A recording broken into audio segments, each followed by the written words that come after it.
Hey guys, Big Dan Bates from Bates Photography, and today we're going to talk about DJI Osmo Action's latest firmware.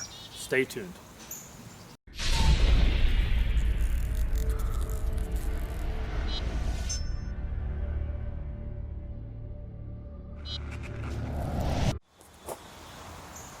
So DJI has released firmware 1.06 for the Osmo Action. And the most important inclusion into this firmware is hyperlapse, one of the features that the Osmo Action has been missing up to now. Now, hyperlapse comes standard on some of the other action cameras because they've been around much longer, obviously. And up until now, if you wanted to do that type of a video, you had to do basically a time lapse. I did a couple of drive-through videos, some campgrounds we were reviewing using time lapse, and it just comes out a little choppy. It's not as smooth as hyperlapse. So I've done some work with the hyperlapse in this camera, and it's so much smoother. And there's a couple of different options. You have 10x speed, 15, or 30. Now at 15, it does enough time crunch that you can do a 15-minute ride and it's like a 45-second video. But smooth enough and clear enough, you can still kind of see what's going on around the camera. Now, what has not been addressed? So there was a couple other little bug fixes in there, but nothing major. Hyperlapse was the big introduction in this firmware. What has not been addressed is the lag when using Rocksteady. I personally don't find this an issue because anytime I'm panning or doing anything, it's slow. I'm not, I'm not filming bike races with it where things are flying by and I have to worry about the lag. I don't think the lag is an issue personally.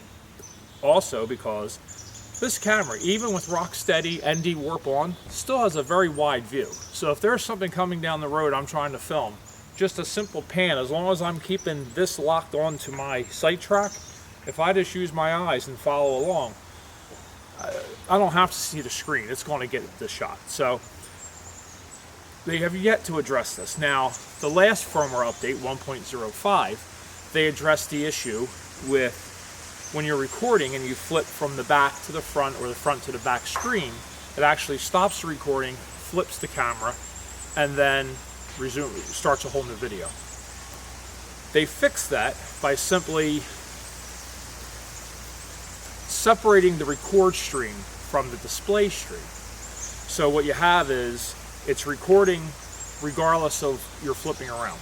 You're seeing what's the best way I can put this? You're seeing a pre-feed. What's being displayed on the screen is just a pre-feed before any processing or anything's being done to it.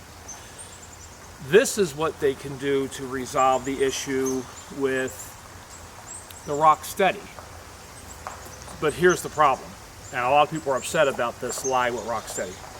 So what you're seeing on the screen is post-process. So it's bringing it through the software, it's doing its stabilization, and you're seeing the stabilized video here.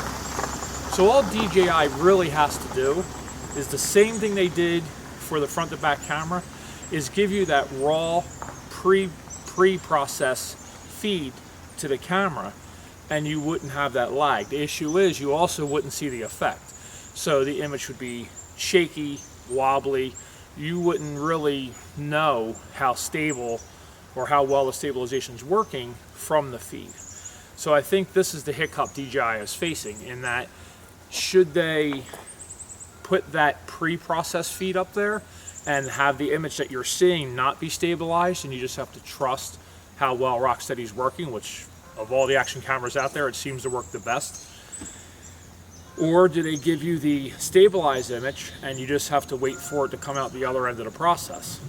This is the conundrum that DJI is in right now. So I would just say have patience. They're going to figure it out. And there may be an option where in a future firmware, and if anybody from DJI is watching, this may be a little idea for you, being I am literally a rocket scientist, is have a toggle in the menu that you can turn on when you have Rocksteady, Rocksteady with post-process preview or Rocksteady with live preview, in that you're not going to see the stabilization, but there will be no lag. So that's the issue there. But the main inclusion into this firmware is hyperlapse. It's one of the key things that's been missing from the Action, and I'm very happy that it's been in here, and I've used it a couple times. So I'm going to roll some B-roll here. We're going to do a video. I'm going to do the same drive basically 3 times. I'm going to do it once at the lowest speed, once at middle speed, and then once at the slowest speed. And so like I said, it's 10 times, 15, or 30. So I'm going to do the same drive 3 times so you can see the differences in how they look and how fast it rolls. All right, stay tuned, enjoy the B-roll. If this video you found helpful, please like, subscribe, share.